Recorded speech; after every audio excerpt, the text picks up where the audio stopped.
Hello, and welcome to Money Mystery No More. Two words, seemingly at odds with each other, are frugal and rich. How can you have one with the other?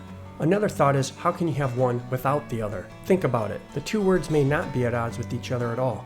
Listen in as we talk about frugal living and getting rich to understand the common links. For you to really benefit and get the most out of this video, listen in for the keys to getting rich and learn about the 3 traits commonly recommended. Then apply it by keeping it simple. It's awesome. And remember, hit that subscribe button to keep getting the latest and greatest information. Okay, let's remove the mystery.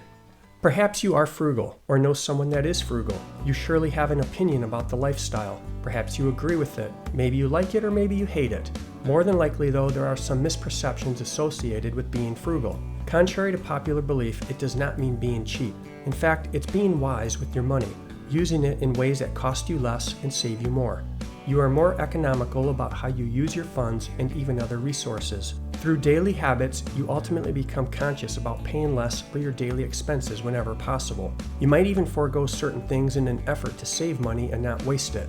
In our material age, it's easy to get excited about owning more or having more. Frugal living realizes that there's a wide gamut of stuff commanding our time and dollars, such as gas, groceries, appliances, pet care, hair care, clothing, shoes, and even utilities. Through daily habits, you begin to capture more of those dollars back into your account and into your pocket.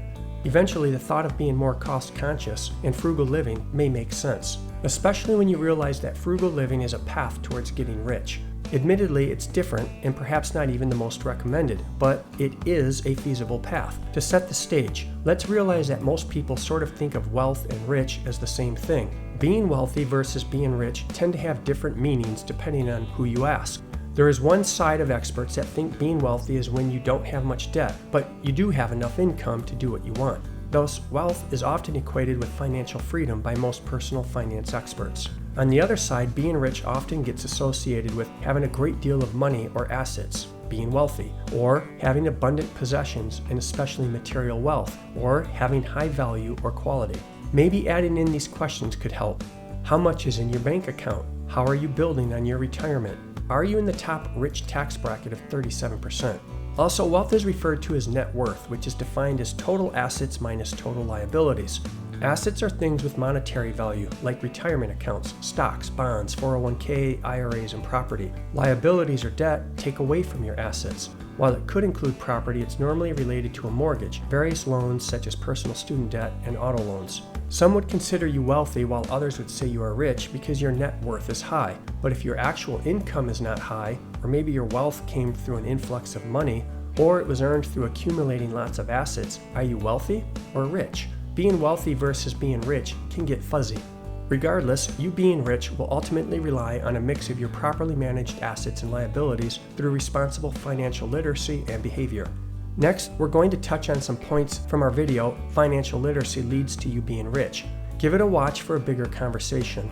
Financial literacy begins with some basics known as the 4 pillars. As a foundational component of getting rich, you will want to learn all about debt, budgeting, saving, and investing. The key to building wealth for you to be rich is getting real comfortable and real familiar with those 4 pillars and how to leverage them appropriately through your life. You do this by reading lots of printed material like books, pamphlets, and magazines, listening to all kinds of audio content such as YouTube and podcasts, signing up for some financial newsletters, or even be bold enough to chat with some financial pros, though it's usually recommended you wait until you have a fair grasp of some of the basics. Maybe you know people that have a lot of money but don't really have much financial comfort because they spend every dollar they make. They overspend, live beyond their means, and are in a boatload of debt. That path through frugal living is avoidable, especially learning the 4 pillars and applying them on your journey to getting rich. Financial literacy also means not putting your head in the sand about the money killer, yes, inflation, which is generally described as your purchasing power of money decreasing over time due to the rise in prices. The rate of inflation should be slow over time, but it does not have to be. Inflation has no boss, and it can result in a drastic rise in prices on all goods and services. It impacts you, your social circle, and often the economy as a whole. With inflation's higher prices, you must adjust your spending habits to deal with the escalating cost of living. Frugal living makes this much easier. Early on in junior high and high school, we learned that when demand for goods and services is higher than the supply, prices go up. The same is true if the raw material used to produce goods is limited in some manner. That too will almost always result in higher prices, even if temporarily. Supply and demand dictates the laws of inflation. And basically, when the supply side is static but the demand increases, prices increase. That increased demand may lead to inflation, pulling prices up. Alternatively, when the supply side gets reduced or constrained but the demand is static, prices are pushed up. Again, inflation. Regardless of the cause, inflation is bad news for consumers and bad news for getting rich. So tampering inflation through your own initiative is a wise move, especially if you are frugal living. Investing into bonds is less risky with lower returns, but a definite inflation hedge. Also proven over time to beat inflation is broad stock market investing. Listen to my video, Financial Independence Through Stock Market Steadiness, to expand on this content for more proven methods of getting rich and gaining financial independence. Bottom line, you have to consider methods to outpace inflation. Using the average 10-year inflation data as provided by the U.S. Bureau of Labor Statistics, from just 2013 to 2023, there was 2.7% inflation every year. That is a heavy hit on your dollar. Embrace financial literacy to help you manage your money responsibly, safely navigate debt, and be much more educated about your current and future financial choices, obligations, and rewards as you pursue smart frugal living and getting rich.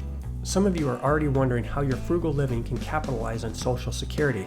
Well, getting rich on Social Security is not a good plan. Sure, maybe some side cash, but consider some quick facts about Social Security. In the United States, the program is actually two separate legal trust funds. Both get their funding from payroll taxes collected by the Internal Revenue Service, the IRS.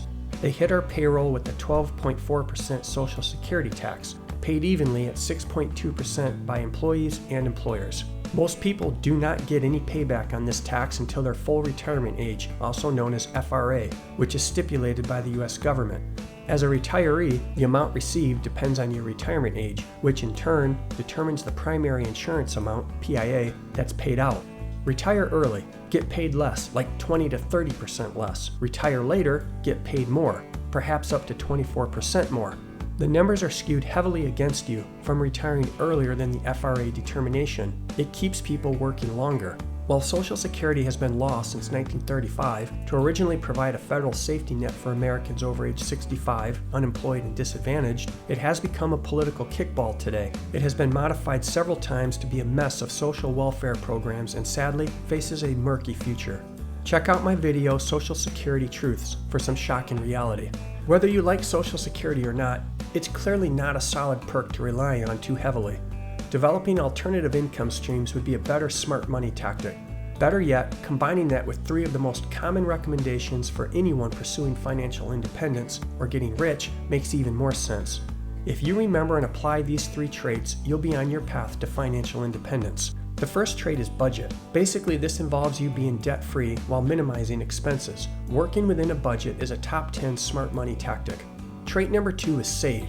This means invest for your future. Pay yourself first before all other expenses. Saving 10% is a great starting point and another top 10 smart money tactic. Make it a habit to put something into your savings, IRA, 401k, bonds, and so forth every single time you get paid. And trait 3 is earn. Yes, make more money even if it's a side hustle. Having more than just one source of income will have numerous benefits towards your financial independence and getting rich. Just those 3 traits. Simple enough, right? Budget, save, and earn. Some will have immediate impact, and many, as you observe, will have a long-term benefit. Start now, and when being done daily, it's clear that those 3 traits complement frugal living and getting rich quite nicely. People generally let the thought of success and being wealthy or rich overwhelm them, or they feel it is elusive, not in their cards. Maybe you feel that way, especially if you live frugally on a daily basis. But after all the material presented here, hopefully your opinions and thoughts are geared more to, hey, awesome, why not me? Getting on the path of financial literacy, beginning with the 4 pillars and including the 3 traits for financial independence are a huge step forward. Make the decision to do something different. You know that luck alone is not a sure bet. It's not a good bet. Take action and get started.